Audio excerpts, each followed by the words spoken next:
हरवो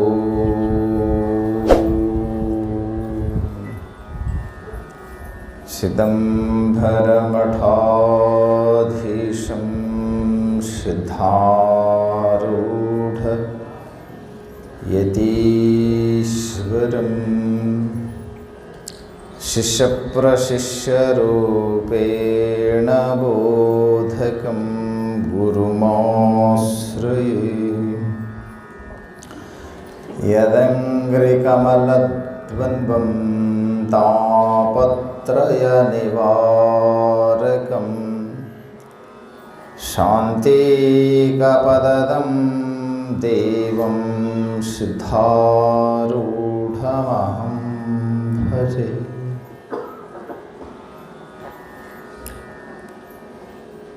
स्वानुभावದ ನೆಲೆಯ ನಾನೇನ ಬಲ್ಲನೈ ನೀನೇ ಒಳಪಕ್ಕು ಏನ ನುಡಿಸಿದೊಡದನೆ ನಾನುಡಿವೆ ಗುರುವೇ ಕೃಪೆಯಾಗು. ಸದಾ ಸ್ಮರಣೀಯರಾದಂಥ ಪ್ರಾತಸ್ಮರಣೀಯರಾದಂಥ ಸದ್ಗುರುದೇವನ ಪಾವನ ಶ್ರೀಚರಣಗಳಲ್ಲಿ ಪ್ರಣಾಮಗಳನ್ನು ಸಮರ್ಪಿಸಿ ಮಹಾಮಹಿಮಾ ಪುರುಷ ಮಂತ್ರಪುರುಷ ಸಕಲ ಮತೋದ್ಧಾರಕ ಶಿವಾವತಾರಿ ಜಗದಾದಿ ಜಗದ್ಗುರು ಸಿದ್ಧಾರೂಢ ಮಹಾಸ್ವಾಮೀಜಿಯವರ ಶ್ರೀಚರಣಗಳಲ್ಲಿ ನಮಸ್ಕರಿಸಿ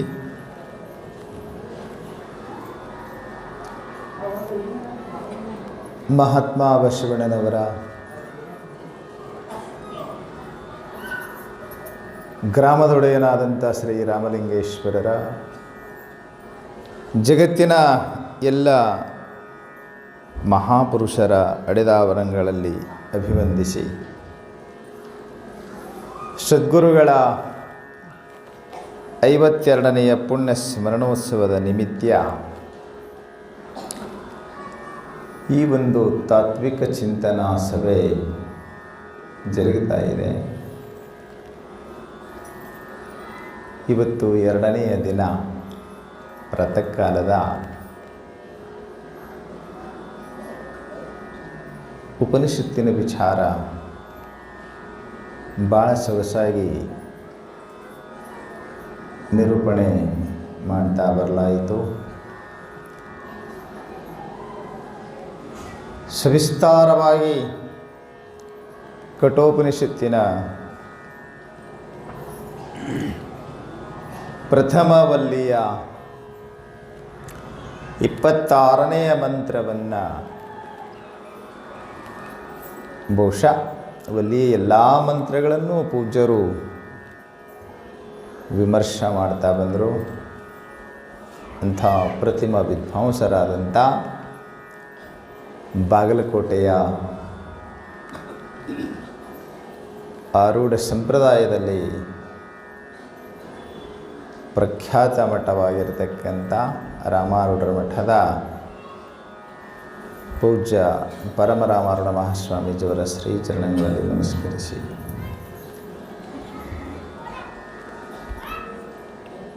ತಪೋನಿಧಿಗಳು ಹಲವಾರು ಬಾರಿ ವರ್ಷಗಳ ಪರ್ಯಂತರ ತಪಸ್ಸು ಮಾಡಿದಂಥ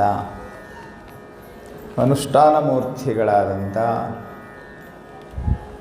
ಪೂಜ್ಯರಾದ ಮಾಲಿಂಗೇಶ್ವರ ಮಹಾಸ್ವಾಮೀಜಿಯವರ ಶ್ರೀಚರಣಗಳಲ್ಲಿ ವಂದಿಸಿ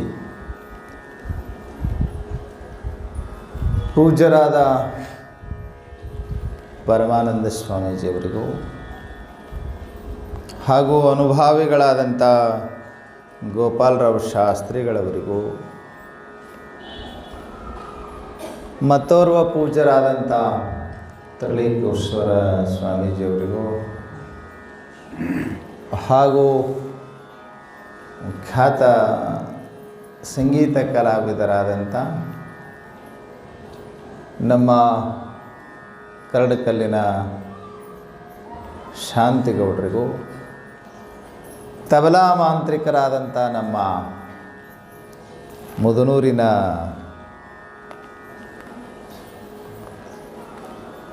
ಶೇಖರ್ ಅವರಿಗೂ, ಮಹಾಜನಗಳೇ ಮಾತೆಯರೇ, ನಿಮ್ಮೆಲ್ಲರಿಗೂ ಶರಣುಗಳನ್ನು ಸಲ್ಲಿಸಿ, ಬಹುಶಃ ಇಂಥ ದೊಡ್ಡ ಸಭೆಗಳಲ್ಲಿ ಉಪನಿಷತ್ತಿನ ವಿಚಾರ ನಡೆದದೆ ಅಂದ್ರೆ ಅದು ಹೆಮ್ಮೆ ಅನ್ನಬೇಕು. ಯಾಕೆ ಅಂದರೆ ಸುರಪುರದ ಸುಬ್ಬಯ್ಯ ಶಾಸ್ತ್ರಿಗಳು ಒಮ್ಮೆ ಅಮರಗುಂಡನ ಕ್ಷೇತ್ರಕ್ಕೆ ಹೋಗಿರ್ತಾರೆ. ನೀವು ನೆನಪಿಟ್ಕೋಬೇಕು, ಅಮರಗುಂಡನ ಕ್ಷೇತ್ರ ಅಂದ್ರೆ ಸಿದ್ಧಾರೂಢರಂಥ ಮಹಾಪ್ರವೃತ್ತಿಗಳಿಗೆ ವಿದ್ಯಾದಾನ ಮಾಡಿದಂಥ ಸಿದ್ಧಾರೂಢರು ಗುರುಗಳು, ಗಜದಂಡ ಶಿವಯೋಗಿಗಳು ವಾಸವಾಗಿರ್ತಕ್ಕಂಥ ಸ್ಥಾನ ಅಮರಗುಂಡನ ಕ್ಷೇತ್ರ. ಬಾಲಸಿದ್ಧ ಗುರು ಸೇವಾ ಮಾಡ್ಕೊತ ಶಾಸ್ತ್ರ ಕೇಳ್ಕೊತ ಇರ್ತಾರೆ. ಎಲ್ಲಿ? ಅಮರಗುಂಡನ ಕ್ಷೇತ್ರ. ಮೊನ್ನೆ ಹೋಗಿದ್ದೆ ನಾನು.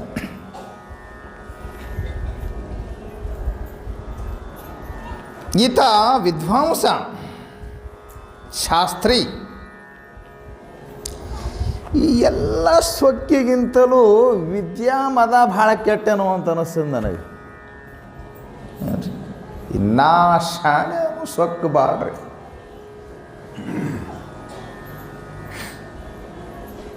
ಚತುರಾಯಿ ಚುಲ್ಲಿ ಪಡೆ ದೂಲ ಪಡೆ ಆಚಾರ. ಎಷ್ಟು ಶಾಣೆತನ ಐತಂದ್ರೆ ತಗೊಂಡು ಏನು ಮಾಡೋದಪ್ಪ, ಆತ್ಮಜ್ಞಾನ ಇಲ್ಲ ಅಂದ್ರೆ ನಿನ್ನ ಶಾಣೆತನಕ್ಕೆ ಬೆಂಕಿ ಹಾಕು ಅಂತಾರೆ. ಎಷ್ಟು ಶಾಣೆ ಆಗಿ ಏನು ಪ್ರಯೋಜನ? ಪರಬೊಮ್ಮದೊರವಿ ನಿನ್ನ ದುರಜಾಣ್ಮೆಯುಂಟೆ. ಖರೇ ಶಾಣೆ ಅನಿಸ್ಕೊಳ್ಳೋದು ಯಾವಾಗ? ಸ್ವಾನುಭವಿಯಾದಾಗ, ಆತ್ಮಾನುಭವಿಯಾದಾಗ ನೀ ನಿಜವಾದ ಶಾಣೆ.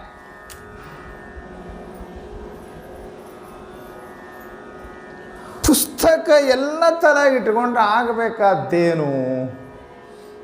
ಟೆನ್ಷನ್ ಏನ್ರಿ? ಅವ್ನು ತಲೆಗಿಟ್ಕೊಳ್ಳೋದು ಅಷ್ಟು ಸುಲಭ ಅಂತೀರೇನ? ಈ ಪುಸ್ತಕಗಳು ತಲೆಗಿಟ್ಕೊಳ್ಳೋದು ಅಷ್ಟು ಸುಲಭ ಅಲ್ಲ. ನೀವು ನೋಡ್ರಿ, ಯಾವುದ್ಯಾವುದು ತಲೆಗಿಟ್ಕೊಳ್ಳೋಂಗಿಲ್ಲ. ಎದ್ದು ಕೂಡಲೇ ಬಟ್ಟೆ ಜಾಡಿಸ್ತಾರೆ. ಬರೀ ಬಟ್ಟೆ ಜಾಡಿಸಂಗಿಲ್ಲ, ಇಲ್ಲೇ ಇಟ್ಕೊಳ್ರಿ ಅಂತ ಎಲ್ಲ ಜಾಡಿಸೇ ಮನೆಗೆ ಹೋಗ್ತೀರಿ. ನಮ್ದು ಎಷ್ಟು ಕಷ್ಟ, ನಮ್ಮ ಕಷ್ಟ ನಮ್ಮ ಮಂದಿಗೆ ಗೊತ್ತು, ನಿಮಗೇನು ಗೊತ್ತಾಗಿಲ್ಲ ಅದು. ಯಾಕ್ರಿ ಎಷ್ಟು ಕಷ್ಟಪಟ್ಟು ಇವನ್ನೆಲ್ಲ ತಲೆಗೆ ಇಟ್ಕೊತೀವಿ. ತಲೆಗೆ ಇಟ್ಕೊಳ್ಳೋದು ಬೇರೆ, ಮತ್ತು ತಲೆಗೆ ತುರ್ಕೋದು ಬೇರೆ. ಈಗ ನಮ್ಮ ತಲೆಗಿಂದು ನಿಮ್ಮ ತಲೆಗೆ ತುರ್ಕೋ ಪ್ರಯತ್ನ ಮಾಡಕತ್ತೀವಿ. ಏನ್ರಿ? ಯಾರೋ ಬರೆದಿಟ್ಟ 4 ಶ್ಲೋಕ ವಚನ ತಲೆಗಿಟ್ಕೊಂಡು ನಾ ಶಾಸ್ತ್ರಿ ನಾ ವಿದ್ವಾಂಸ. ಸುಬ್ಬಯ್ಯ ಶಾಸ್ತ್ರಿ ಅಂತಿದ್ದ. ಈಗ ನನ್ನಷ್ಟು ಶಾಣ್ಯರು ಯಾರದ? ಈ ಅಹಂ ನಮ್ಮನ್ನು ಅನುಭವದಿಂದ ವಂಚಿತರನ್ನಾಗಿ ಮಾಡ್ತದೆ. ಏನು ಅಂಥ ಅವತಾರಿ ಪುರುಷರಾದಂಥ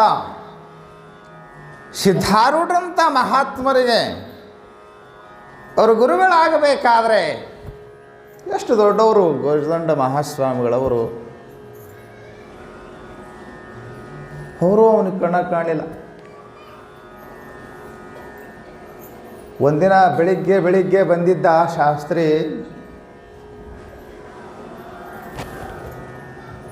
ಗಜದಂಡ ಸ್ವಾಮಿಗಳು ಶಾಸ್ತ್ರ ಹೇಳಕತ್ತಿದ್ರು.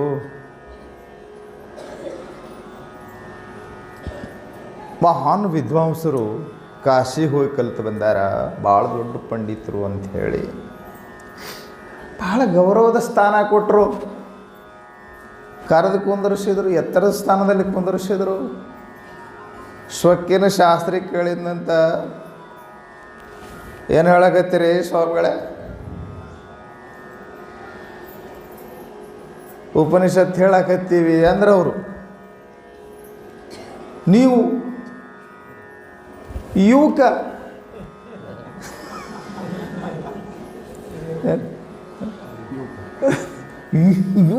ನಿಮಗಲ್ಲ ಯುವಕ ಅಂತಂದ್ರೆ ಅಲ್ಲಿ ಮತ್ತೆ ಏನ್ರಿ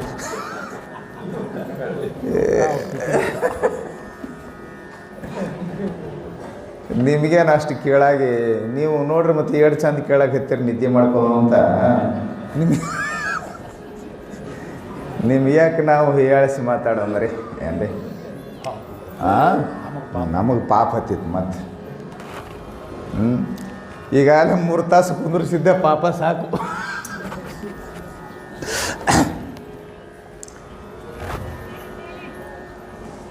ಈ ಹುಡುಗರಿಗೆ ಇವ್ರಿಗೆ ನೀವು ಉಪನಿಷತ್ ಹೇಳಕತ್ತೀರಿ, ಏನು ತಿಳಿತದೆ ಇವಕ್ಕ?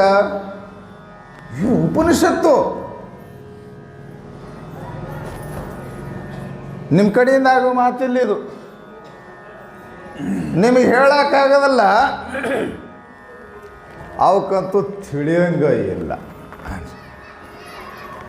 ಉಪನಿಷತ್ ಹೇಳಕತ್ತೀವಿ ಅಂತೀರಿ. ಉಪನಿಷತ್ ಶಬ್ದದ ಅರ್ಥರ ಗೊತ್ತದ ನಿಮಗೆ? ನೀವೆಲ್ಲ ಚರಿತ್ರೆ ಓದಿರಿ. ನಾ ಏನು ಹೇಳಕತ್ತೀನಿ ಅದೇ ನಿಮ್ಮ ತಲೆಯಾಗ ಆಲ್ರೆಡಿ ಐತಿ. ಈಗ ದಿನ ಓದ್ತಾರ್ರಿ ಅವರೆಲ್ಲ. ಅದನ್ನೇ ಜರ ಮಜಾ ಮಾಡಿ ಹೇಳ್ತೇನೆ ಅಷ್ಟೇ. ಜರ ಬೇರೆ ಕೇಳ್ದಂಗೆ ಅನ್ಸೋದಲ್ಲ ನಾ ಹೇಳೋ ಹೊತ್ತಿನಾಗ.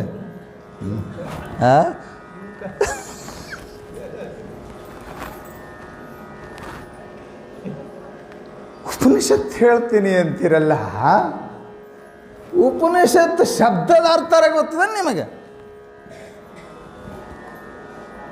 6 ತಿಂಗಳಾಯ್ತು ಹೇಳಕತ್ತೀವಿ ಕಠೋಪನಿಷತ್. ಅಲ್ಲಿ ಉಪನಿಷತ್ತಿನ ವಿಚಾರ ಏನು ವಿವರಣೆ ಕೊಟ್ಟಿದಾರಲ್ಲ ಭಾಷ್ಯದಲ್ಲಿ, ಈ ಕಠೋಪನಿಷತ್ತಿನಿಗೆ ಬರೆದಿರ್ತಕ್ಕಂಥ ವಿಚಾರವನ್ನು ಶಿವದಾಸರು ಬರ್ದಾರ ಅಲ್ಲಿ. ಏನು ಉಪನಿಷತ್ ಹೇಳಕತ್ತೀವಂತಿರಲ್ಲ, ಕಠೋಪನಿಷತ್ ಹೇಳಕತ್ತೀವಂತಿರಲ್ಲ. ಉಪನಿಷತ್ಗೆ ಅರ್ಥ ಬರೆದಾರ ಭಾಳ ಚಂದ ಭಾಷ್ಯದಲ್ಲಿ. ಎಷ್ಟು ದಿವಸ ಹೇಳಿರಲ್ಲ ಇವರೆಲ್ಲ ಕೇಳ್ಯಾರಲ್ಲ. ಇದ್ರಾಗ ಒಬ್ಬರ ಉಪನಿಷತ್ ಆ ಶಬ್ದಕ್ಕೆ ಅರ್ಥ ಹೇಳಂಗದಾರೆ. ಯಾಕೆ ಹೇಳ್ತಾರೆ? ಒಂಥರ ಕ್ಷೇತ್ರ ಶಿಕ್ಷಣಾಧಿಕಾರಿಗಳು BO ಅವನು ಸ್ಕೂಲಿಗೆ ಇನ್ಸ್ಪೆಕ್ಷನ್ಗೆ ಬಂದಂಗೆ ಆಗ್ಯದ. ಏನು ಭಾಳ ಇದ್ದು ಹುಡುಗರೆಲ್ಲ ಕರೆ ಎಲ್ಲ ಅಷ್ಟು ತಲೆ ಬಗ್ಸ್ಕೊಂಡ ಕುಂತು ಎಲ್ಲ ಕಡೆ ದೃಷ್ಟಿ ಹಾಕಿದ್ದು, ಒಬ್ಬರು ಹೇಳಕ್ಕೆ ತಯಾರಿಲ್ಲ. ಈಗ ನೋಡ್ರಿ, ಈಗ ಇವ್ರು ಏನಾರ ಕೇಳಿದ್ರು ನೀವು ಹೇಳಿದ್ರಿ ಅಂದ್ರೆ ನಮ್ಮ ಮರ್ಯಾದೆ ಉಳಿತದೆ. ಇಲ್ಲದೆ ಹೋದ್ರೆ 50 ವರ್ಷ ಏನು ಮಾಡಿರಿ ನೀವು ಒಂದು ಕೇಳಿ ಏನು ಹೇಳ್ಬೇಕು ಅಂತ ಹಾಗ ಅವ್ರಿಗೆ ಸಮಸ್ಯೆ ಆಗಿ ಕುಂತದೆ. ಏನು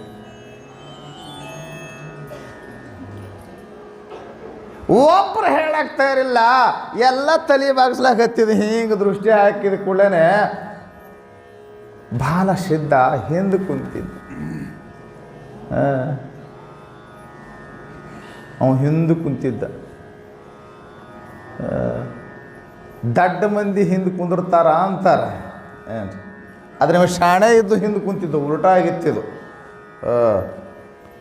ಒಂದು ಪ್ರಸಿದ್ಧ ಮಾತೇ ಐತಿ, ಮುಂದೆ ಕುಂತವರು ಇಂಜಿನಿಯರು ಡಾಕ್ಟರ್ಸು ಆಗ್ತಾರಂತ, ಹಿಂದೆ ಕುಂತವರೆಲ್ಲ ರಾಜಕಾರಣಿಗಳಾಗ್ತಾರಂತವರು. ಅದು SSLC ಆಗನ ಫೇಲ್ ಆಗ್ತದೆ ನೋಡೋದು ಮಂದಿ. ಅವ್ರು ಇವ್ರನ್ನ ಆಳ್ತಿರ್ತಾರೆ ಆಮೇಲೆ. ಹೌದಲ್ಲ?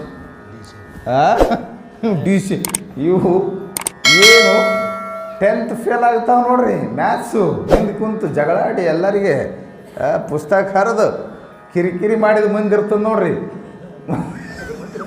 ಮುಂದೆ ಅವರು MLA ಆಗೋರು, ಮಿನಿಸ್ಟ್ರ್ ಆಗೋರು, ಇವು ಮುಂದೆ ಕುಂತು ಅವು ಹಿಂದೆ ಕುಂತು ಮಂದಿ ಮಾತು ಕೇಳ್ಬೇಕು. ಆಮೇಲೆ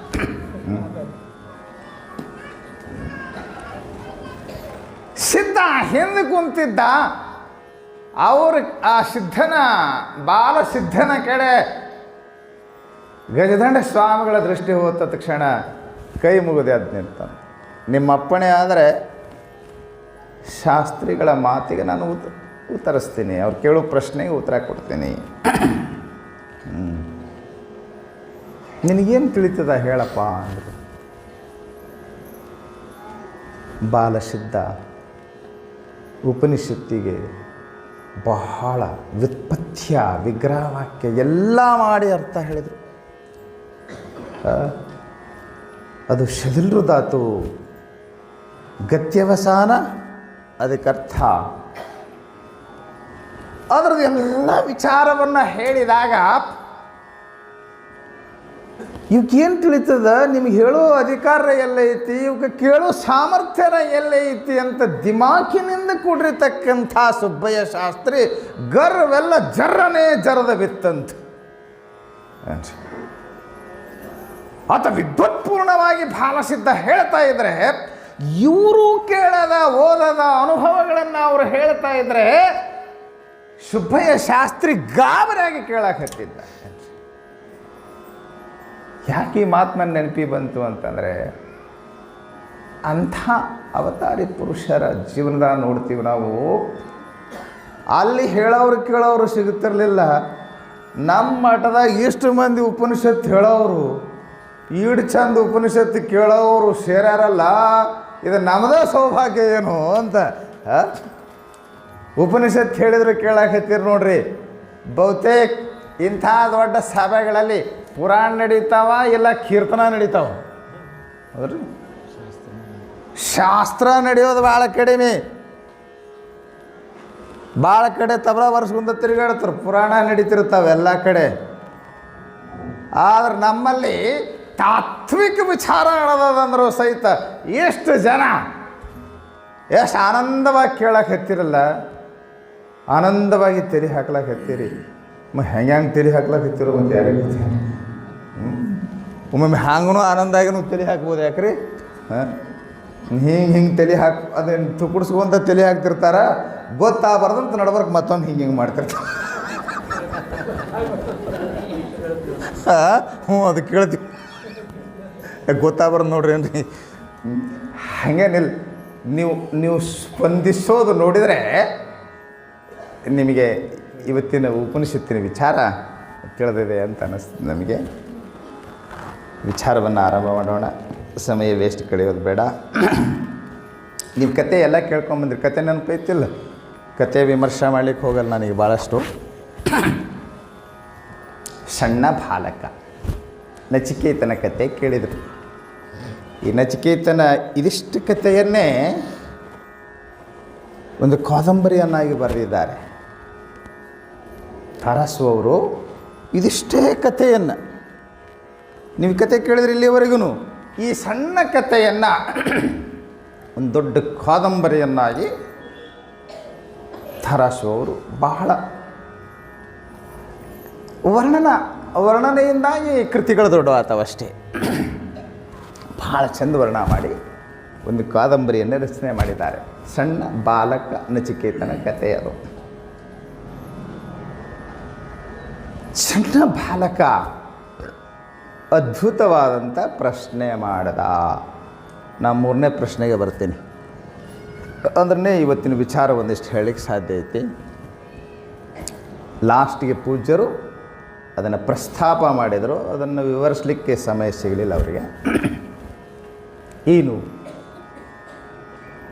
ನಚಿಕೇತ ಕೇಳಿದ ಮೂರನೇ ಪ್ರಶ್ನೆ ಅದ ಆಧ್ಯಾತ್ಮಿಕ ಪ್ರಶ್ನೆ, ಬಹಳ ಮೌಲಿಕವಾದ ಪ್ರಶ್ನೆ. ಇಡೀ ಆಧ್ಯಾತ್ಮ ಚಿಂತನೆ ಎಲ್ಲವೂ ನಿಂತಿರುವುದು ನಚಿಕೇತನ ಈ ಪ್ರಶ್ನೆದ ಮೇಲೆ ನೆನಪಿಟ್ಟಿದ್ದಾವೆ.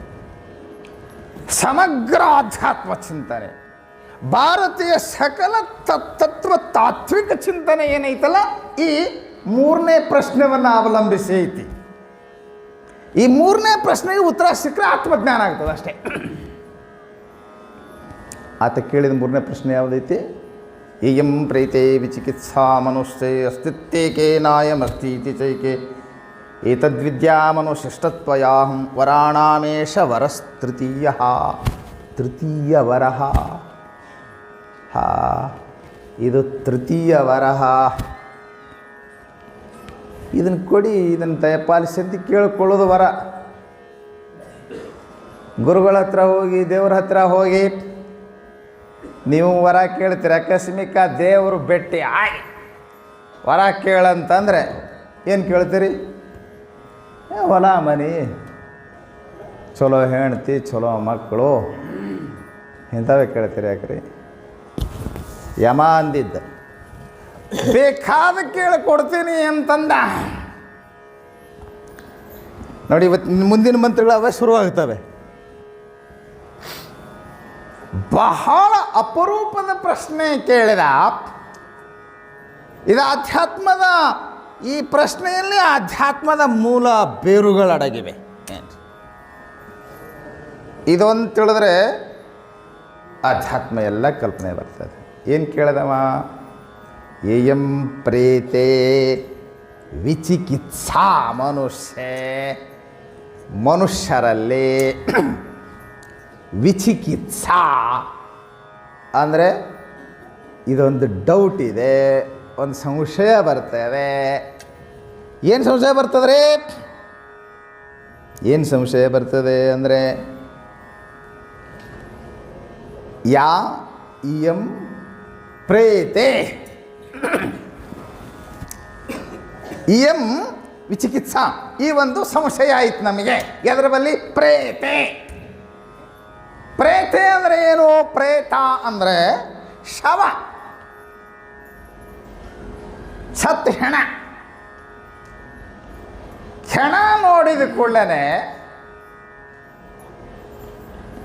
ಶತಮಾನಗಳಿಂದ ಎಂದು ಮನುಷ್ಯ ಚಿಂತನೆಗೆ ತೊಡಗಿದ್ನೋ ಆಗಿನಿಂದಲೂ ಮನುಷ್ಯನಲ್ಲಿ ಈ ಒಂದು ಸಂಶಯ ಇದು ತೇಲ್ತಾ ಬಂದಿದೆ. ಹೆಣ ನೋಡಿದ ಕೂಡಲೇ ಹಿಂಗ್ಯಾಕಾಗೆ ನೀವು ಭಾಳ ಹೆಣಕ್ಕೆ ಹೋಗ್ತೀರಿ. ನಾವು ಒಂದು ಹೆಣ ಬಿಡಂಗಿಲ್ಲ, ಗೊತ್ತಿದ್ದು. ಯಾಕ್ರಿ? ನಮ್ಮಲ್ಲಿ ಹೇಳ್ಕೊಂಡ ಬಂದಾರ, 1000 ಕೆಲಸ ಇದ್ರೂ ದೇವ್ರ ದರ್ಶನ ಮಾಡಿರಿ ಬಿಡ್ರಿ, ಹೆಣದ ದರ್ಶನ ಮಾಡಿರಿ ಅಂದಾರೆ. ಹೆಣಕ್ಕೆ ಹೋರಿ ಅಂದಾರೆ. ಹೌದಿಲ್ರಿ? ಹೆಣ ಯಾಕೆ ನೋಡ್ಬೇಕಂತಾರೆ ಗೊತ್ತೇನು ರೀ? ಇದು ನೋಡ್ಯಾರ, ಇದ್ರ ತಲೆಯಾಗಿ ಈ ವಿಚಾರ ಒಂದಿಷ್ಟು ಸುಳೀಲಿ. ನಿಮ್ಮ ತಲೆಯಾಗ ಹೆಣ ನೋಡಿದಾಗ ಹಿಂಗ್ಯಾಕೆ ಹಿಮ ಆಗ್ಯಾನ, ಏನಾದಿಮ, ಎಲ್ಲಿಗೆ ಹೋದಿಮ, ಈ ವಿಚಾರ ಬರಬೇಕಿಲ್ರಿ. ಆ ವಿಚಾರ ಬರೋಂಗಿಲ್ಲ. ಆ ಹೆಣ ನೋಡಿ ಇವ್ರು ಹಳೆ ಹೆಣ ನೆನಪು ಮಾಡ್ತಿರ್ತಾರೆ. ಅದೇನು ಬರೋದಲ್ಲ, ಬಾರಿಸಿದಲ್ಲ ಅದು.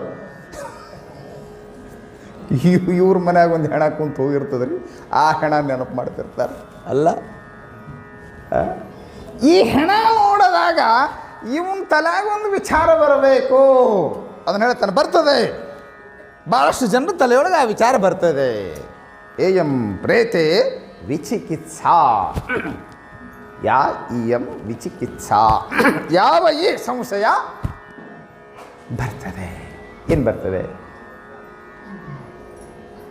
ಎಷ್ಟು ಚಂದ ನಮ್ಗೂಡ ಮಾತಾಡ್ಕೊತ ಇದ್ದ, ನೀವು ಹೋಗ್ಬಿಟ್ನಲ್ಲ. ಒಬ್ಬ ಜನಪದ ಕವಿ ಭಾಳ ಚಂದ ಪದ ಹಾಡ್ಯಾನ. ಸಾವು ಅಂಬ ಶಬ್ದ ಕೇಳಿ ಗಾಬರಾಗಿನ. ಹಾಡ ಕೇಳ್ಬೇಕು, ಭಾಳ ಚಂದ. ಇಂಥ ಹಾಡ ಕೇಳಂಗಿಲ್ಲ ನೀವು.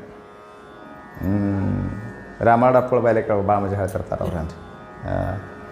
ಇವ್ರು ಹಾಡ ಭಾಳ ಮಜಾ ಇರ್ತಾವಂತ. ಹೊಡಿ ಮಗ ಬಿಡ್ಡ ಹೊಡಿ ಮಗ, ಇವು ಹಾಡಂತೀವು. ಜನಪದನ ಹಾಡನ್ನ ಎಷ್ಟು ಚಂದ ಅದಾವ ನೋಡ್ರಿ. ಮೊನ್ನೆ ಕೇಳಿದೆ ನಾನು, ಎಷ್ಟು ಚಂದ ಹಾಡಿದಾನ ಅವನು. ಸಾವು ಎಂಬ ಶಬ್ದ ಕೇಳಿ ಗಾಬರಾಗಿನ. ನಿನ್ನೆ ಇದ್ದ ಮನುಷ್ಯ ಇವತ್ತು ಇಲ್ಲ. ಸಾವು ಎಂಬ ಶಬ್ದ ಕೇಳಿ ಗಾಬರಾಗಿನ. ಸಾವನ್ನು ಶಬ್ದ ಕೇಳಿನೇ ನಾ ಗಾಬರಿ ಆಗಿಬಿಟ್ಟಿನಿ. ಯಾಕಂದರೆ ಮುಂಜಾನೆ ಇಬ್ಬರು ಕೂಡಿ ಚಾ ಕುಡ್ದೀವಿ, ಕುಂತು ಸುಟಾಸದೀವಿ.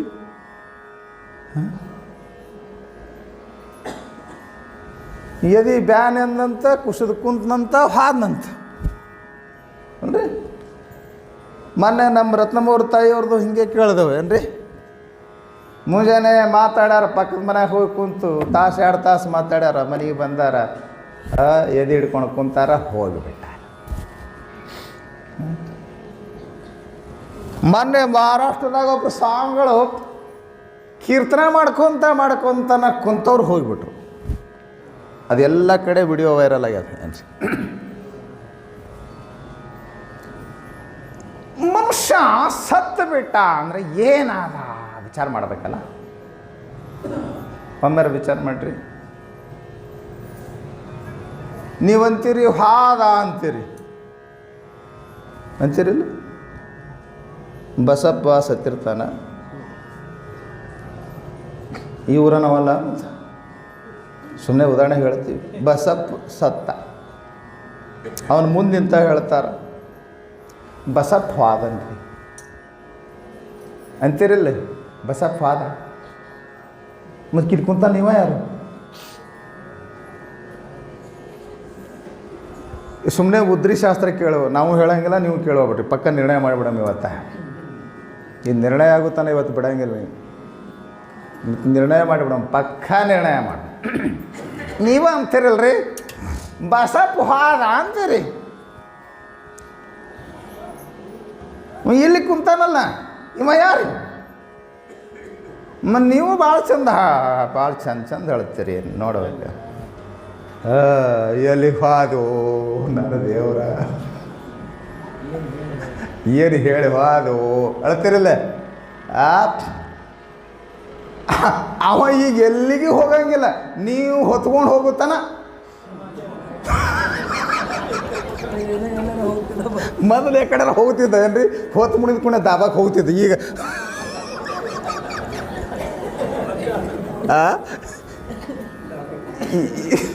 ನೀವು ಹೋಗಂದ್ರೂ ಈಗ ಹೊತ್ತು ಮುಡಿಗ್ಯದ, ಎಣ್ಣೆ ಟೈಮ್ ಆಗ್ಯದ. ರೊಕ್ಕ ಕೊಳಾಗಿರ್ತಾವ, ಹಾಕೊಳಕ್ಕೆ ಕುಂತಿರ್ತಾನ ಜರ ದಾಬಾಕ. ಹಾಗೆ ಎದ್ದು ಹೋಲಕ್ಕೆ ಶುರು ಮಾಡ್ಬೇಕದು. ಇವ್ರು ಮುಂದೆ ಕುಂತವ.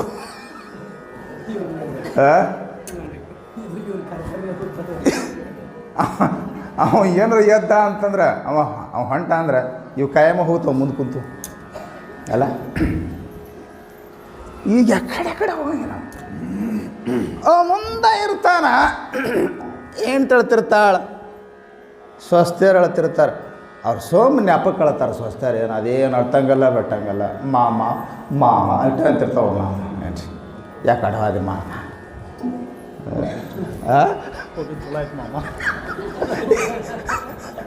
ರಾಮರು ಹತ್ಕೊಳಂತಾರ, ಹೋದ ಚಲೋ ಆಯ್ತು ಮಾಮ, ಬರ್ಬೇಡ ಹೋಗಂತ ಅವ್ರು ಹೇಳ್ತಿರ್ತಾರೆ.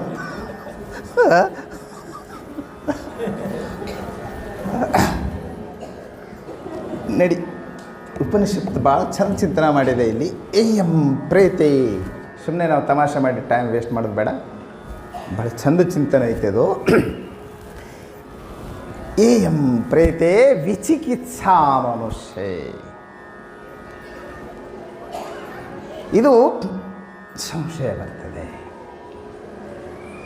ಮನುಷ್ಯ ಏನಾದ, ಎಲ್ಲಿಗೆ ಹೋದ?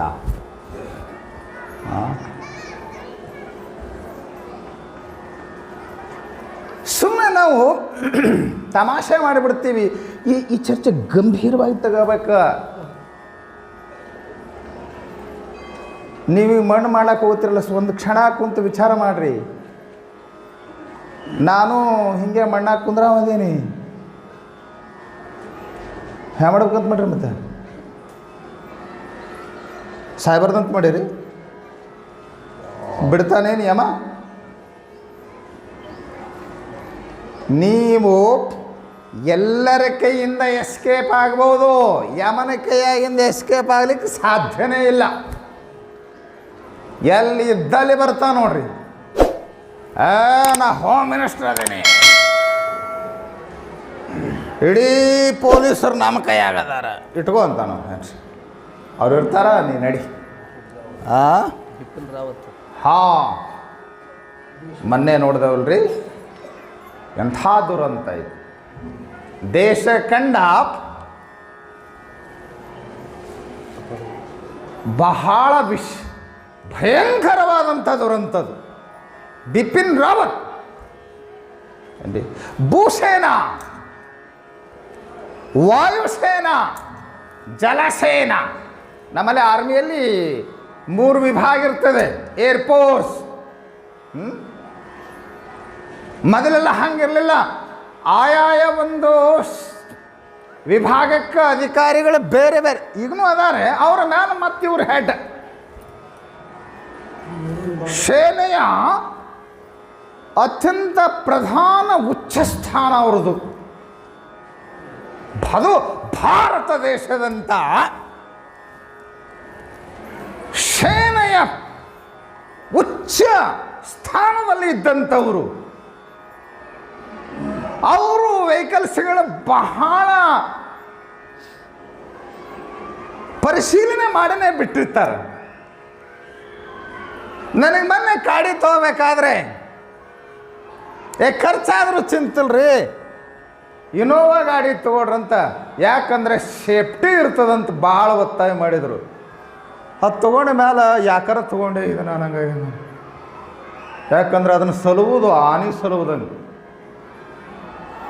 ಪಂಪ್ ಕಂಡು ಕೂಡಲೇ ಬರ್ರಂತ ಒಳಗೆ ಹೋಗ್ತದೆ. ಹ್ಯಾಂಗ ಎತ್ಗಳು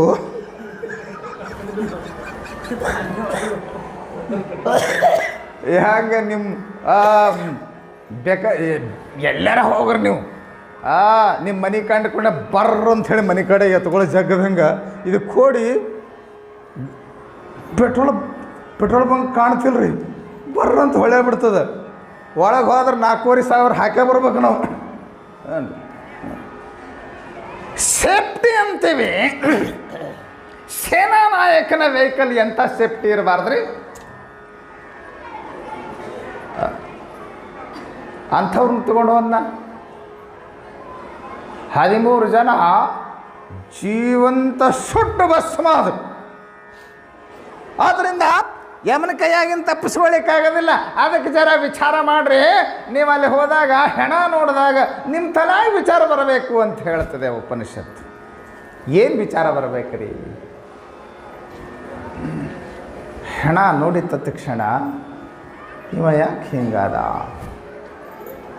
ಇಷ್ಟು ದಿನ ಬದುಕಿದ್ನಲ್ಲ, ಈಗ ಹೋಗಿಬಿಟ್ಟ ಅಂದ್ರೆ ಅವನ ಕತೆ ಮುಗಿತೇನು ನೋಡ್ರಿ. ಇವಾಗ ನಮ್ಮ ಚಿಂತನೆ ಶುರುವಾಗ್ತದೆ. ಸತ್ತ ಮೇಲೆ ಮನುಷ್ಯ ಏನಾಗ್ತಾನೆ? ಸತ್ತ ಮೇಲೆ ಇರ್ತಾನೋ ಇರುವುದಿಲ್ವೋ? ಹೋದ ಅಂದ್ರೆ ಹೋಗೇ ಬಿಟ್ನೋ ಏನು ಮರಳಿ ಬರ್ತಾನೋ? ಈಗ ನೀವು ಹೋಗ್ತೀರಿ, ಇಷ್ಟು ಜನ ಇಲ್ಲಿ ಸೇರಿರಲ್ಲ, ಈ ಪ್ರವಚನ ಮುಗಿದ ತಕ್ಷಣ ಹೋಗ್ತೀರಿ. ಮತ್ತು 10 ಮಣಿಗೆ ಬರ್ತೀರ ಇಲ್ಲ? ಮತ್ತು ಬರ್ತೀರಿಲ್ಲ? ಹೋಗ್ತೀರಿ ಮತ್ತು ಬರ್ತೀರಿ. ಆದ್ರೆ ಆ ಕಡೆ ಅಂತಲ್ಲ, ಮತ್ತೆ ಬರ್ತೀರಿ ಅಲ್ರಿ. ಸೂರ್ಯ ಹೋಗ್ತಾನೆ ಯಾವಾಗ? ಸದ್ಯ ಅಲ್ಲ, 10 ಮುಣಿದ ಕೂಡ ಹೋಗ್ತಾನೆ. ಆ ಕಡೆ ಹೋದಂತಲ್ಲ, ಮತ್ತೆ ಬರ್ತಾನೆ. ಅದಕ್ಕೆ ಇವ ಹೋಗ್ಯಾನೀಗ. ಯಾವ ಬಸಪ್ಪ, ಅವ್ನು ಬಸಪ್ಪನ ಬಿಡಂಗಿಲ್ಲ ಏನೋ ಸ್ವಲ್ಪ ಹೊತ್ತು. ಇವು ಬಸಪ್ಪ ಹೋಗ್ಯಾನಲ್ಲ, ಇವ ಆ ಕಡೆ ಹೋಗ್ತಾನೋ ಏನು ಮರಳಿ ಬರ್ತಾನೋ? ಈ 2017ರಲ್ಲಿ ಈ ನಮ್ಮ ಕರ್ನಾಟಕದೊಳಗನ ಯಾದಗಿರಿ ಜಿಲ್ಲೆಯ ಸುರಪುರ ತಾಲೂಕಿನ ಮದಲಿಂಗನಾಳ ಅಂತ ಒಂದು ಊರೊಳಗೆ, ಊರ ಹೆಸರು ಭಾಳ ಮಜಾ ಐತಿ. ನಮ್ಮ ಯಾದಗಿರಿ ಜಿಲ್ಲಾ ಡಾಕ್ಟರ್ ಬಂದಾರ ಏನ್ರಿ, ಚೆನ್ನಾರೆಡ್ಡಿ ಅವರು. ಮದಲಿಂಗನಾಳ ಅಂತ ನೋಡ್ರಿ. ನಾನು ನ್ಯೂಸ್ ಪೇಪರ್ದಲ್ಲಿ ಓದಿದೆ. ಸುಮ್ಮನೆ ಇಂಥ ಸಂದರ್ಭ ಬಂದಾಗ ಜರ ಇವು ಹೇಳಿದ್ರೆ ಚಂದ ಇರ್ತದೆ. ಬರೇ ನಾವು ತಾತ್ವಿಕ ವಿಚಾರವನ್ನು ಗಹನವಾಗಿ ಹೇಳಿದರೆ ಇವ್ರ ತಲೆಗೆ ಹೋಗೋದಿಲ್ಲ. ಸುಮ್ಮಿರಲಿ ಅಂಥೇಳಿ 2017ರಾಗ ಓದಿದ್ದು ಇನ್ನೂ ನೆನಪಿಟ್ಟಿನ. ನೀವು ನಾಳೆಗಿದು ಎಷ್ಟು ನೆನಪಿರಂಗಿಲ್ಲ ನನಗೆ, ನಿಮ್ಗೆ ಗೊತ್ತದೆ. ಯಾಕೆ ಅಷ್ಟು ಚಂದ ಕೇಳ್ತೀರಿ. ನೀವು ನೆನಪಾರ್ತೀರಂತ ಮತ್ತೆ ಮುಂದೆ ವರ್ಷ ಹೇಳ ಬರ್ತಿರ್ತದೆ ನಮಗೆ. ಹಿಂಗೆ ನೆನಪಾರ್ಕೊ ಅಂತ ಇರ್ಸಿ.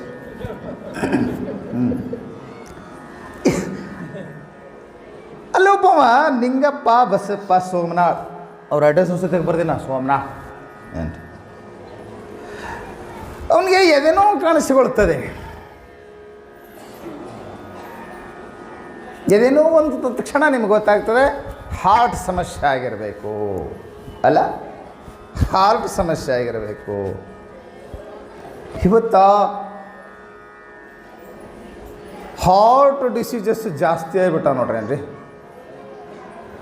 ಅದಕ್ಕೆ ನಮ್ಮ ಡಾಕ್ಟರ್ಸ್ಗಳು ಭಾಳ ಮಂದಿ ಬರ್ಲಾಕತ್ತಾರ. ಅವ್ರನ್ನ ಕರ್ಸ್ಲಾಕತ್ತೀವಿ ನಾವು. ಎಲ್ಲ ಕ್ಷೇತ್ರದಲ್ಲಿ ಪರಿಣಿತರಾಗಿರ್ತಕ್ಕಂಥ ಡಾಕ್ಟರ್ಸ್ಗಳನ್ನ ಕರ್ಸ್ಕೊಳಕತ್ತೀವಿ. ನೀವು ಆರಾಮಿದ್ದವ್ರನ್ನೂ ಚೆಕಪ್ ಮಾಡ್ಕೊಳ್ರಿ. ಏನು ಕೊಡೋಂಗಿಲ್ಲ ತೊಗೊಳಂಗಿಲ್ಲ, ಪುಗ್ಸಟ್ಟೆ ನಾವ ಮಾಡಿಸ್ಕೋಬೇಕಲ್ಲಕತ್ತೀವಿ.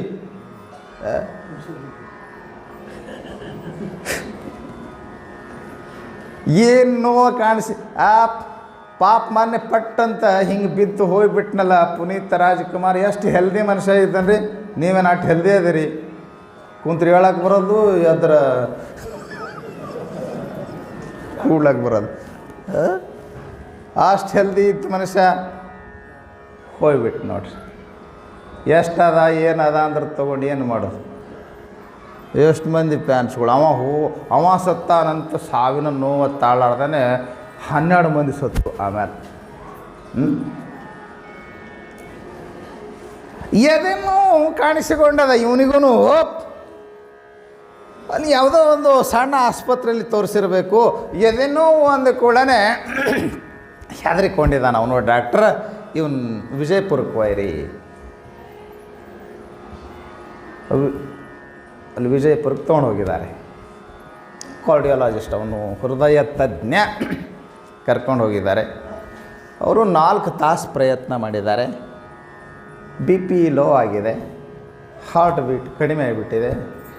ಡಾಕ್ಟ್ರಿಗೆ ಗೊತ್ತಾಗಿದೆ ಇನ್ನು ಈತ ಉಳಿಯೋದಿಲ್ಲ, ಇನ್ನು ಭಾಳ ಆದರೆ 2 ತಾಸು 3 ತಾಸಿನೊಳಗೆ ಸಾಯ್ತಾನೆ, ಊರಿಗೆ ತೊಗೊಂಡು ಹೋಗ್ರಿ ಅಂತ ಡಾಕ್ಟ್ರ್ ಹೇಳಿದ್ನಂತೆ. ಒಂದು ಗಾಡಿ ಮಾಡಿಕೊಂಡು ಊರಿಗೆ ತೊಗೊಂಡು ಹೊಂಟಿದ್ದಾರೆ. ವಿಜಯಪುರದಿಂದ ಸಿಂದಗಿ ಕ್ರಾಸಿಗೆ ಬಂದಿದ್ದಾರೆ. ಆತ ತೀರ್ಕೊಂಡಿದ್ದಾನೆ. ಡಾಕ್ಟ್ರ್ ಹೇಳಿದರು ಈತ ತೀರ್ಕೊಂಡಿದ್ದಾನೆ. ಅವನವತ್ತು ರಾತ್ರಿ ಎಲ್ಲ ಕುಂದ್ರಸ್ಯಾರ. ಮರುದಿವಸ ಎಲ್ಲ ಹೆಣ್ಮಕ್ಳು ಹಾಡಾಡಿ ಚಂದ ಮಾಡ್ಯಾರ. ಮರುದಿನ 4 ಗಂಟೆಗೆ ಸ್ಮಶಾನಕ್ಕೆ ತಗೊಂಡು ಹೋಗ್ಯಾರ. ಕುಣ್ಯಾಗಿಟ್ಟಾರ. ಹೂವ ಹಾಕು ಹೊತ್ನಾಗ ಕಾಣ್ತಿರಂತವ.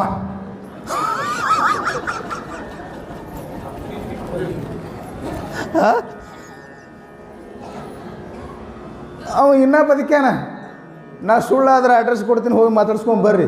ಬಸ್ ಖರ್ಚೆಲ್ಲ ನಿಮ್ದ ಮತ್ತು ನಂದು.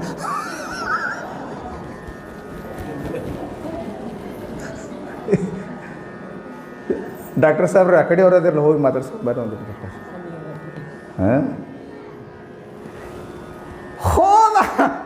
ಹೋದಂದ್ರೆ ಆ ಕಡೆ ಎಲ್ಲ ಮತ್ತೆ ಹೊಳ್ಳಿ ಬಂದೀವ. ಭಾಳ ಖುಷಿ ಆಯಿತು, ಚಲೋ ಆಯಿತು. ಎಷ್ಟು ಖುಷಿ ಆಗಬಾರ್ದ್ರಿ. ಬಂದ ಮಸ್ತ್ ಈಗ ಮತ್ತೆ ಸಂಸಾರ ಮಾಡ್ಕೊಂಡದ. ಮತ್ತೊಂದು ಹಡ್ದಾನಂತ ಈಗ.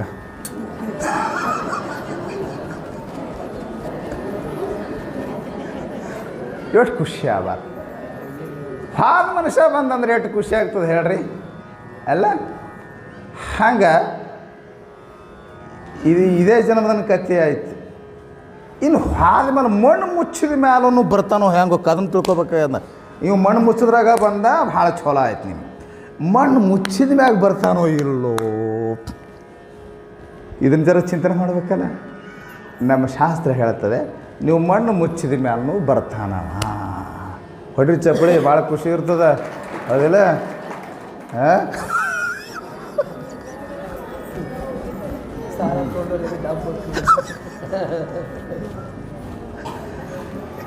ಇವತ್ತು ಶಾಸ್ತ್ರ ಹೇಳ್ತಾ ಇದೆ ಮಣ್ಣು ಮಾಡಿದ ಮೇಲೆ ಬರ್ತಾನವ ಅಂತ ಹೇಳ್ತಾ ಇದೆ. ಅಂದ್ರೆ ಆ ಕಡೆ ಹೋದಂತಲ್ಲಪ್ಪ, ದೇಹ ಬಿದ್ದು ಹೋಯಿತು ಅಂತಂದರೆ ಜೀವನ ಕೊನೆಯಲ್ಲ, ಸಾವಿನಾಚೆಯ ಬದುಕು. ಸಾವಿನಾಚೆಯೂ ಮನುಷ್ಯನಿಗೆ ಬದುಕುಂಟು. ಅದನ್ನು ಬಹಳ ಚಂದನೆಯ ಒಂದು ಗ್ರಂಥಿ ಬರೆದಿದ್ದಾರೆ. ನಮ್ಮ ಅವರ ಹೆಸರೇನು, ಬದುಕಲು ಕಲೆಯಲ್ಲಿ ಸಾಕಷ್ಟು ಚೆನ್ನಾಗಿ ಬರೆದಿದ್ದಾರೆ. ಅಲ್ಲ, ಜೀವನ ಕಲೆ ಅಂತ ಒಂದು ಪುಸ್ತಕ ಬರೆದಿದ್ದಾರೆ. ಅವ್ರ ಹೆಸರು ಮರೆತು ಬಿಟ್ಟೆ ನಾನು. ಅದರೊಳಗೆ ಸಾವಿನಾಚೆಯ ಬದುಕನ್ನು ಕುರಿತು ಬಹಳ ಚಂದ ಯುಕ್ತಿಗಳನ್ನು ಕೊಟ್ಟು, ಮನುಷ್ಯ ಸತ್ತ ಅಂದ್ರೆ ಮುಗಿತಂತಲ್ಲಪ್ಪ, ಸಾವಿನ ನಂತರವೂ ಕೂಡ ಅವನಿಗೆ ಬದುಕಿದೆ ಅಂಬುವುದನ್ನು ಬಹಳ ಒಳ್ಳೊಳ್ಳೆ ಉದಾಹರಣೆಗಳನ್ನು ಕೊಟ್ಟು ಅವರು ಮಂಡನ ಮಾಡಿದ್ದಾರೆ. ಗೋರಖ್ಪುರ ಭಾರತೀಯ ತತ್ವಜ್ಞಾನ ಚಿಂತನೆಗಳನ್ನು ಮನೆ ಮನೆಗೆ ತಲುಪಿಸ್ತಕ್ಕಂಥ ಬಹಳ ದೊಡ್ಡ ಕೆಲಸ ಮಾಡ್ತಾರೆ. ಅವ್ರದ್ದು ಕಲ್ಯಾಣ ಮಾಸಪತ್ರಿಕೆ, ನಾಗಭೂಷಣಪ್ಪಗಳು ಆ ಗೋರಖ್ಪುರದಲ್ಲಿ ಇದ್ದ ಗೀತಾಶಾಸ್ತ್ರ ಓದ್ಕೊಂಡು ಬಂದವರು. ಕಲ್ಯಾಣ ಮಾಸಪತ್ರಿಕೆ ತರಿಸಿದ್ರಂತವ್ರು. ನಮ್ಮ ಚಾಕುರೆ ಬಸಪ್ಪನವ್ರು ಇದ್ರಲ್ಲ, ಇವ ಅಪ್ಪನವ್ರು ನನಗೆ ಓದೊಂದು ಕೊಟ್ಟಿದ್ರು ನೋಡ್ರಿ ಅಂತ ಕಲ್ಯಾಣ ಮಾಸಪತ್ರಿಕೆಗಳನ್ನು ಹಳೆ ಸುಮಾರು 52 ಅದರ ಆಚೆಯ ಕಲ್ಯಾಣ ಮಾಸಪತ್ರಿಕೆಗಳನ್ನು ಕೂಡ ಕೊಟ್ಟಿದ್ದಾರೆ. ನಾನು ಪ್ರತಿ ವರ್ಷ ಅವರೊಂದು ವಿಶೇಷ ಪುಸ್ತಕವನ್ನು, ದೊಡ್ಡ ವಿಶೇಷಾಂಕ ಅಂದರೆ ದೊಡ್ಡ ಪುಸ್ತಕ, ಅನೇಕ ವಿದ್ವಾಂಸರಿಂದ ಲೇಖನಗಳನ್ನು ಸಂಗ್ರಹಿಸಿ ಅವರು ವಿಶೇಷ ಪುಸ್ತಕ ಮಾಡ್ತಾರೆ, ವಿಶೇಷಾಂಕ ಅಂತ. ಅದರೊಳಗೆ ಒಂದು ಅಂಕ ಬರ್ತದೆ ಗೋರಖ್ಪುರದ ವಿಶೇಷಾಂಕಗಳಲ್ಲಿ, ಪೂರ್ವಜನ್ಮ ಪುನರ್ಜನ್ಮಾಂಕ. ಅದರ ಹೆಸರನ್ನ ಪೂರ್ವಜನ್ಮ ಪುನರ್ಜನ್ಮಾಂಕ ಅಂತ ಹೇಳಿ. ಭಾಳ ಅದಾವಂಗ, ಪರಲೋಕ, ಪೂರ್ವಜನ್ಮ ಪುನರ್ಜನ್ಮಾಂಕ ಭಾಳಷ್ಟು ಅದಾವ. ಈ ಎಲ್ಲ ಕಡೆ ನಾವು ಸಾವಿರ ಉದಾಹರಣೆಗಳನ್ನು ಕಾಣ್ತೀವಿ. ಏನ್ರಿ, ಮನುಷ್ಯ ಪುನರ್ಜನ್ಮ ಹೊಂದಿರತಕ್ಕಂಥ ಹಲವಾರು ಉದಾಹರಣೆಗಳನ್ನು ಕಾಣ್ತೀವಿ ನಾವು. ಒಂದಲ್ಲ ಎರಡಲ್ಲ, ಸಾವಿರ ಉದಾಹರಣೆಗಳು. ಎಡ್ಗರ್ ಕೇಸಿ ಎಂಬತಕ್ಕಂಥವ ಬರ್ತಾನೆ, ಅವನು ಸಾವಿರಾರು ಉದಾಹರಣೆಗಳನ್ನು ಪ್ರೂಫ್ ಮಾಡಿದ್ದಾನೆ. ಅವೆಲ್ಲ ಹೇಳಲಿಕ್ಕೆ ಸಮಯ ಸಾಲದು. ಈಗ ಒಂದು ಘಟನೆ ಬರೆದಿದ್ದಾರೆ, ಜೀವನ ಕಲೆ ಎಂಬತಕ್ಕಂಥ ಪುಸ್ತಕದಲ್ಲಿ ಸಾವಿನಾಚೆಯ ಬದುಕನ್ನು ಕುರಿತು ಮಾತನಾಡ್ತಾ ಒಂದು ಬಹಳ ಅಪರೂಪದ ಉದಾಹರಣೆಯನ್ನು ಬರೆಯುತ್ತಾರೆ. ಅಂದರೆ ಮನುಷ್ಯ ಸಾವಿನೊಡನೆ ಅವನ ಅಂಥವಾಯಿತು, ಕೊನೆ ಆಯಿತು, ಮುಗೀತು ಬದುಕಂತಲ್ಲಪ್ಪ, ಸತ್ತನೂ ನೀ ಇರ್ತೀವಿ. ಅದಕ್ಕೊಂದು ಭಾಳ ಚಂದ ಉದಾಹರಣೆ ಬರೀತಾರೆ ಅವರು. ಉತ್ತರ ಪ್ರದೇಶದ ಮೊರದಾಬಾದ್, ಆ ಕಡೆಲ್ಲ ಬಾದನೆ ಜಾಸ್ತಿ ಏನ್ರಿ. ನಮ್ಮಲ್ಲಿ ನೋಡ್ರಿ ಎಷ್ಟು ಬಾದ್ಗಳದ, ಹುಮನಾಬಾದ್, ಹೈದರಾಬಾದ್, ಅದು ಮೊರದಾಬಾದ್. ಅಲ್ಲಿ ನಡೆದಂಥ ಒಂದು ಘಟನೆಯನ್ನು ಬರೀತಾರೆ ಅವರು. ಅಲ್ಲಿ ರಾಜೇಶ್ ಅಂತ ಹುಡುಗ, ಆ ರಾಜೇಶ್ ಎಂಬತಕ್ಕಂಥ ಹುಡುಗಿದು ಭಾಳ ದಿವಸದಲ್ಲ, ಮೊನ್ನೆ 2010 ನಡೆದಿರ್ತಕ್ಕಂಥ ಘಟನೆ ಇದು. 2010 ಆಗಿರ್ತಕ್ಕಂಥ ಘಟನೆ ಇದು. ರಾಜೇಶ್ ಎಂಬತಕ್ಕಂಥ ಹುಡುಗ, 4 ವಯಸ್ಸಿನ ಹುಡುಗ, ಅದು ಪದೇ ಅಂತಿತ್ತಂತ, ಏನಂತ, ನನ್ನ ಕೊಲೆ ಮಾಡಿ ಹೊಡೆದ್ರು ಅಂತಿತ್ತಂತ. 4 ವರ್ಷದ ಹುಡುಗ, ನಾ ಈ ಊರವಲ್ಲ ಅಂತಿತ್ತಂಥದ್ದು. 4 ವರ್ಷದ ಹುಡುಗ ಮಾತು ಬರೋದು ತಡ, ಅದು ಹುಡುಗಲಾಗತ್ತಿತ್ತಂತ. ನಾ ಈ ಊರವಲ್ಲ, ನಾನು ರಾಂಪುರ್ ಜಿಲ್ಲೆಯ, ಅದು ಉತ್ತರ ಪ್ರದೇಶದಲ್ಲೇ ಬರ್ತದೆ, ರಾಂಪುರ್ ಜಿಲ್ಲೆಯ ಕರ್ಸೋಲ್ ಎಂಬತಕ್ಕಂಥ ಗ್ರಾಮದವ. ಆಸ್ತಿ ಸಲುವಾಗಿ ನಮ್ಮಣ್ಣನ ನಾನು ಸ್ವತಃ ಕೊಲೆ ಮಾಡ್ಯಾನ ಅಂತ ಹುಡುಗ ಅದು ನೆನಪಾಗಿ ಹಿಂದಿನ ಜನ್ಮದ ಘಟನಾವಳಿಗಳು ನೆನಪಾಗಿ ಹೇಳ್ತಿದ್ರೆ ಆ ಎಲ್ಲ ಪಾಲಕರಿಗೆ ಅದು ವಿಚಿತ್ರ ಅನ್ನಿಸ್ತಿತ್ತು. ಹುಡುಗ ಹಿಂಗ್ಯಾಕೆ ಮಾತಾಡ್ತದ, ಇದು ಕರೆನೋ ಸುಳ್ಳು ಏನೇನೋ ಹೇಳ್ತದ, ಹುಡುಗನ ಮಾತು ಬಿಡು, ಏನು ಅದನ್ನು ತಲೆ ಹಾಕ್ಕೊಳ್ಳೋದಂತ ಅವ್ರು ಏನು ಅಷ್ಟಾಗಿ ವಿಚಾರ ಮಾಡಲಿಲ್ಲ. ಅದು ಹುಡುಗ ಮರಿಲಿಲ್ಲ. ಅವು ಏನೇನು ಘಟನೆ ನಡೀತು, ಎಲ್ಲಿ ಅವ ಇವನು ಕೊಲೆ ಮಾಡ್ದ, ಎಲ್ಲಿ ಚೂರಿ ಹಾಕದ, ಎಲ್ಲನೂ ಹೇಳಕತ್ತದು. ಇವರಿಗೆ ಡೌಟ್ ಬಂತು. ಎಷ್ಟು ಕರಾರುವಾಕ್ಕಾಗಿ ನಾನು ರಾಂಪುರ ಜಿಲ್ಲೆಯ ಕರ್ಸೋಲ್ ಗ್ರಾಮದವ ಅಂತ ಹುಡುಗ ಹೇಳೋದು ಕೇಳಿ, ನನಗೆ ಮರ್ಡರ್ ಆಗಿದೆ, ಸ್ವತಃ ನಮ್ಮ ಅಣ್ಣನ ಕೊಲೆ ಮಾಡ್ಯಾನ ಅಂತ ಹುಡುಗ ಹೇಳ್ತಾ ಇರೋದು ಕೇಳಿ, ಇದ್ರಾಗ ಎಷ್ಟು ಸತ್ಯ ಐತಿ ಈ ಹುಡುಗನ ಮಾತಿನೊಳಗೆ ವಿಚಾರ ಮಾಡಂಬಂತ ತಿಳ್ಕೊಂಡು ಒಂದು ದಿನ ಆ ರಾಂಪುರ ಜಿಲ್ಲೆಯ ಕರ್ಸೋಲ್ ಗ್ರಾಮಕ್ಕೆ ಆ ಹುಡುಗನ ಕರ್ಕೊಂಡು ಹೋಗ್ತಾರೆ. ಅವ ಸೀದಾ ಇವ್ರಿಗೆ ಯಾರಿಗೂ ಗೊತ್ತಿಲ್ಲ ಪಾಪ, ಈ ಜನ್ಮದ ತಂದೆ ತಾಯಿಗಳಿಗೆ ಯಾರಿಗೆ ಆ ಊರಿಗೆ ಗೊತ್ತಿಲ್ಲ, ಆ ಮನೆಗೆ ಗೊತ್ತಿಲ್ಲ.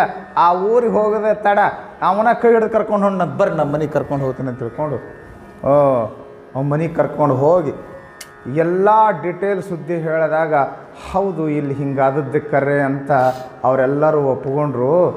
ಅಲ್ಲಿ ಗಂಡ ಸತ್ತು ಒಬ್ಬಾಕಿ ಹೆಣ್ಮಗಳು ಕುಂತಿದ್ಲು. 4 ವರ್ಷ ಆಗಿತ್ತದು. ಇದು 4 ವರ್ಷದ ಹುಡುಗಿದು. ಇದು 4 ವರ್ಷದ ಹುಡುಗ ಆ ವಿಧವಾ ಹೆಣ್ಮಗಳಿದ್ದಲ್ಲ, ಈಕೆ ನಾನು ಹೇಳ್ತೆ ಅಂತ ಹೋಗಿ ನಿಂತಾಕಿ ಮುಂದೆ. ಇದು ತಮಾಷೆ ಹೇಳ್ತಾ ಇಲ್ಲ ನಾನು, ಇದು ನಡೆದ ಘಟನೆ ಬರೆದಿದ್ದಾರೆ ಅವರು. ಭಾಳ ದಿವಸದ ಹಿಂದಿನಲ್ಲಿ ಇದು ಘಟನೆ, ಮೊನ್ನೆ 2010 ನಡೆದಿರ್ತಕ್ಕಂಥ ಘಟನೆ ಇದೆ ಅಂತ. ಆಕಿನ ಮುಂದೆ ಹೋಗಿ ನಿಂತಿದ್ದು 4 ವರ್ಷದ ಹುಡುಗ. ನಾನು ಹೇಳ್ತಿ ಅಂದ್ರೆ ಪಾಪಕ್ಕಿನ ಗತಿ ಹಂಗೆ ಇರ್ಬೇಕೇನ್ರಿ.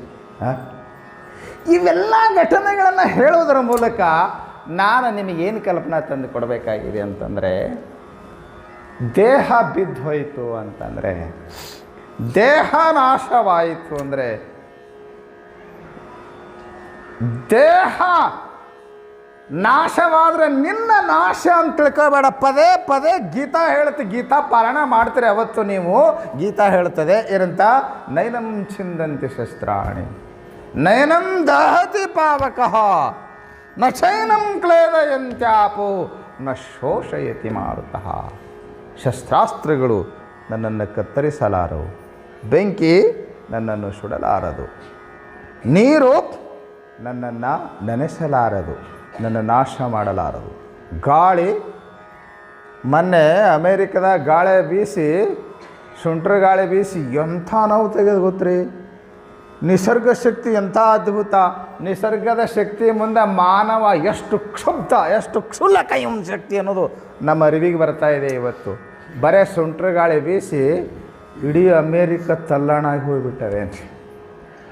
ಆದರೂ ಇಲ್ಲಿ ಗೀತಾ ಅಂತದೆ, ಗಾಳಿ ನನಗೇನೂ ಮಾಡೋಂಗಿಲ್ಲ, ಶರೀರವನ್ನು ನಾಶ ಮಾಡಿತ್ತು, ಮನೆ ಬೆಳೆಸಿತ್ತು, ಶರೀರವನ್ನು ನಾಶ ಮಾಡಿತ್ತು. ನನಗೆ ನಾಶ ಇಲ್ಲ, ನಾನು ಸದಾ ಇರ್ತೀನಿ. ಶರೀರ ಹುಟ್ಟ್ಯದ, ಶರೀರ ಸಾಯ್ತದ, ಶರೀರದೊಳಗಿರುವ ನನಗೆ ಎಂದೆಂದು ನಾಶ ಇಲ್ಲ. ಇದರ ವಿಚಾರ ಇವತ್ತು ಮಾಡಬೇಕು. ಇದರ ವಿಚಾರಕವಾಗಿ ನಚಿಕೇತ ಪ್ರಶ್ನೆ ಕೇಳಿದ. ಕೆಲವರು ಸತ್ತ ಮ್ಯಾಲ ಮನುಷ್ಯ ಇರ್ತಾನೆ ಅಂತಾರೆ, ಕೆಲವರು ಇರೋದಿಲ್ಲ ಅಂತಾರೆ. ಹೊಡವ್ ನೀನ ಅದಿ, ಯಾರು ಯಮ, ಅದಕ್ಕೆ ನೀನ ಹೇಳು ಸಾವಿನಾಚೆ ಮನುಷ್ಯನಿಗೆ ಬದುಕುಂಟೋ ಇಲ್ಲವೋ ಅಂತ ಈ ಮೂಲಭೂತ ಪ್ರಶ್ನೆಯನ್ನು ಕೇಳಿದಾಗ ನಚಿಕೇತ ಈ ಪ್ರಶ್ನೆಗೆ, ಈ ಆಧ್ಯಾತ್ಮಿಕ ಪ್ರಶ್ನೆಗೆ ಈ ಹುಡುಗ ಕೇಳಕತ್ತದ, ನಾನೇನೋ ಹೇಳಬಹುದು, ಇವು ಗ್ರಹಿಸುವ ಸಾಮರ್ಥ್ಯ ಇದೆಯೋ? ಇಂಥ ಘೋರವಾದಂಥ ವಿಚಾರವನ್ನು ಕುರಿತು ನಾನು ಹೇಳುವಾಗ ಇವನಿಗೆ ಗ್ರಹಿಸುವ ಸಾಮರ್ಥ್ಯ ಇದೆಯೋ ಇಲ್ಲವೋ ಅದನ್ನು ವಿಚಾರ ಮಾಡಬೇಕಲ್ಲ. ಆದ್ದರಿಂದ ನಚಿಕೇತ ಮೊದಲು ಹೆದರಿಕೆ ಹೊಡ್ತಾನೆ. ಇದನ್ನೇ ಕೇಳಕ್ಕೆ ಹೊಂಟಿ ಮರಾಯ, ಇದನ್ನು ಈ ವಿಚಾರ ಮಾಡ್ಲಕ್ಕೆ ಹೋಗಿ ದೇವತೆಗಳು ಒದ್ದಾಡ್ಯಾರ, ಅವರಿಗೆ ತಿಳಿದಿಲ್ಲ. ಇದ್ರ ವಿಚಾರ ಮಾಡ್ಲಕ್ಕೆ ಹೋದ್ರೆ ಅವ ತೆರಿ ತುರ್ಸ್ಕೊಂತ ಕುಂತಾವ, ಅದನ್ನೇನು ಮಾಡ್ತೀವಿ ಬಿಡು. ಇವ ಭಾಳ ಏನ್ರಿ ಎಷ್ಟು ಜಿಜ್ಞಾಸವಾಗಿದ್ದ ಅದು ನೋಡ್ರಿ. ಆ ಜಿಜ್ಞಾಸು ಸುಮ್ಮನೆ ಬರಂಗಿಲ್ಲ. ಬಳಿಕ ಭವದಳು ಸುಕೃತವನೇಕ ಫಲಿಸಲು ಪುರುಷಂಗವುದು ವಿವೇಕ.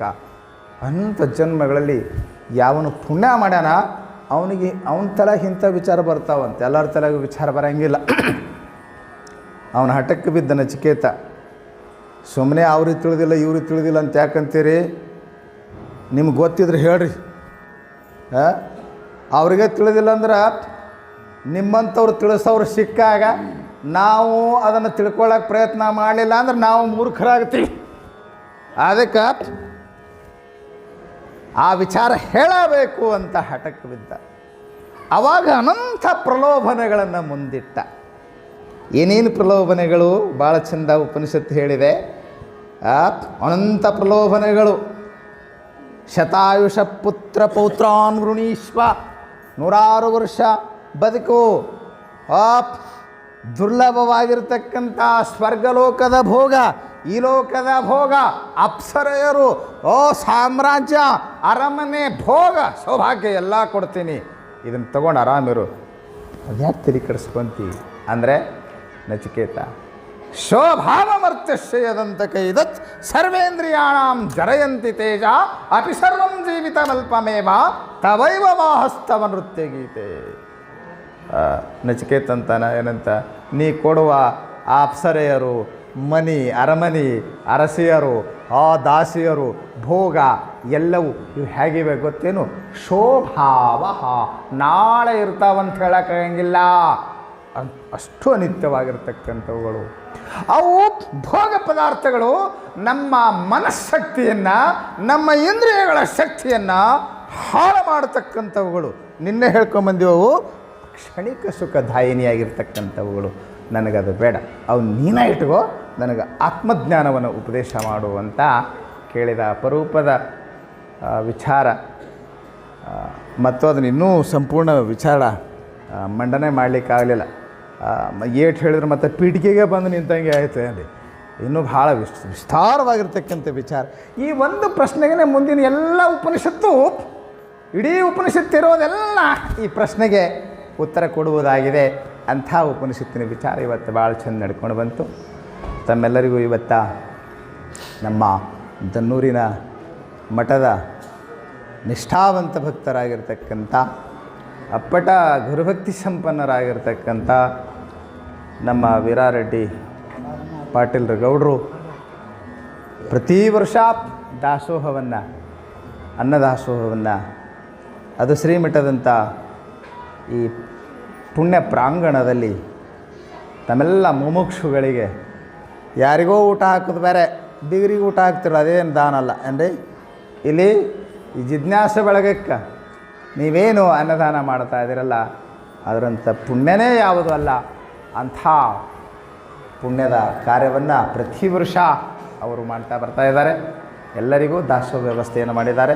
ತಾವೆಲ್ಲರೂ ಪ್ರಸಾದ ಸ್ವೀಕರಿಸಿ ನಿರ್ಗಮಿಸಬೇಕು ಅಂತ ತಿಳಿಸ್ತಾ, ಮತ್ತೆ ಸಾಯಂಕಾಲ ಫಾದವ್ರು ಆ ಕಡೆ ಹೋಗಂಗಿಲ್ಲ,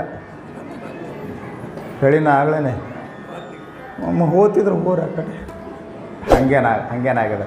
ಮತ್ತೆ ನೀವು ಸಾಯಂಕಾಲ 6 ಗಂಟೆಗೆ ತಾವೆಲ್ಲ ಹಾಜರಿರಬೇಕಂತ ಹೇಳ್ತಾ ನನ್ನ ಮಾತಿಗೆ ಮಂಗಲ್.